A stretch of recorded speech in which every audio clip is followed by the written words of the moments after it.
Le télétravail n'a pas attendu la crise sanitaire et le confinement pour se développer en France.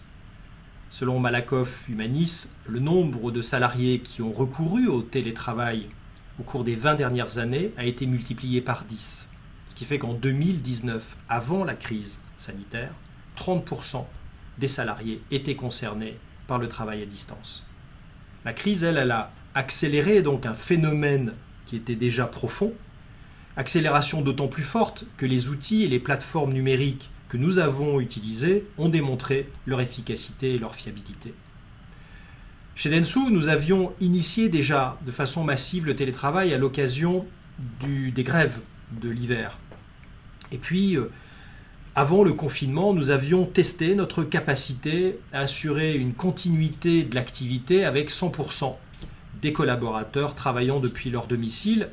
Et on a démontré qu'on en était capable, ce qui fait que les 2 mois et demi de confinement nous ont permis de vivre professionnellement avec une certaine sérénité pour servir nos clients.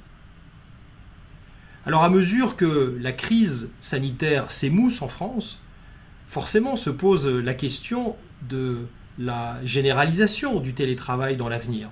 Et on a raison de se poser cette question. Et cette question est d'autant plus importante que généraliser le télétravail aura des conséquences sur l'organisation des entreprises, aura des conséquences sur l'équilibre entre vie privée et vie professionnelle, aura des conséquences sur les relations du travail. Et puis, cette généralisation, elle aura bien entendu des conséquences sur le foncier. Quid des surfaces qui aujourd'hui sont utilisées pour des collaborateurs qui occupent 100% de leur temps dans l'entreprise, si demain 50% d'entre eux travaillent à domicile? Est-ce qu'il va falloir que j'ai des surfaces plus petites et que, surtout, je les réaménage? La crise, elle a aussi mis en évidence, en exergue, les fractures qui traversent la société française d'un point de vue du numérique.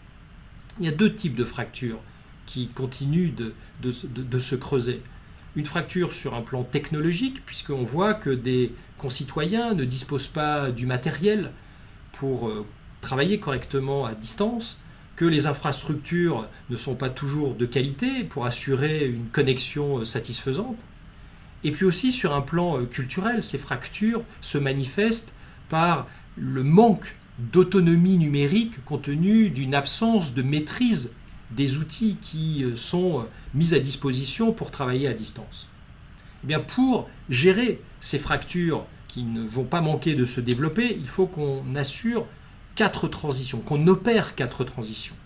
Transition sur un plan technologique. Comment on permet à nos collaborateurs de disposer du matériel qui permettra de travailler correctement à distance? Comment on s'assure que ce matériel est sécurisé, notamment pour respecter la réglementation RGPD de protection des données? Mais aussi, comment est-ce qu'on assure sur un plan collectif des infrastructures qui permettront une connexion quel que soit l'endroit? Aujourd'hui en France, il y a des zones blanches qui concernent 500 000 collaborateurs. Sauf que si on veut développer nos territoires, il va falloir assurer la mise en place d'infrastructures pour qu'on puisse travailler dans de bonnes conditions, quel que soit l'endroit. 2 transitions, une individuelle, une collective sur le plan technologique, et 2 transitions également de nature culturelle. La première, concerne l'approche collaborative et agile de l'organisation, qui exige des formations techniques sur l'usage des outils, et puis aussi des formations de nature managériale, puisque la nature des collaborations est en train de changer, la co-construction est en train de changer. Et puis la deuxième transition qu'il faut absolument réussir sur un plan culturel, c'est la mise en place de ce que moi j'appelle l'hybridité du temps de travail.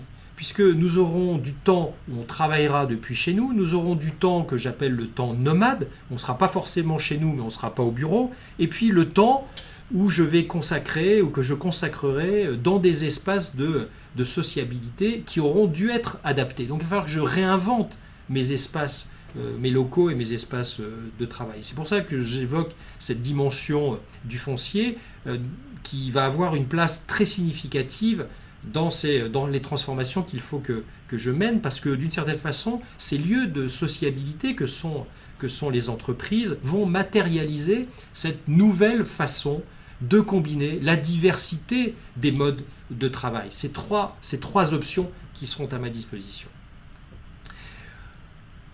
Mais ça ne suffit pas tout ça, parce que je me rends compte que quand j'évoque ces options qui vont être offertes à de nombreux salariés, je me rends compte aussi que nous avons des salariés qui sont ce qu'on appelle, vous savez, en ligne 1 ou en ligne 2. Tous ceux que nous avons rencontrés pendant la période du confinement et qui, eux, vivent une mobilité contrainte parce qu'ils doivent se rendre sur leur lieu de travail. Et donc, il ne faudrait pas qu'on se retrouve dans une situation où il y a tous les salariés qui vont bénéficier de ces options du travail à distance, de cette hybridité du travail, et puis toutes les personnes qui, tous les matins et le soir aussi, vont devoir prendre les transports en commun, leur véhicule, etc., parce que leur travail, l'exercice de leur travail ne peut se faire qu'à l'intérieur d'une entreprise. Donc il faut absolument éviter ces fractures entre un monde qui va devenir plus confortable pour beaucoup de salariés et un monde qui va rester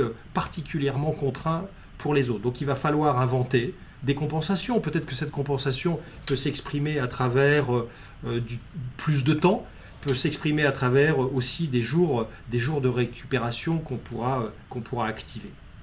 Donc on voit bien que la crise, elle accélère un phénomène qui lui est ancien, mais que le vrai sujet aujourd'hui, c'est de réussir bien entendu la transformation numérique pour les salariés et adresser les fractures que j'ai évoquées sans en créer de nouvelles.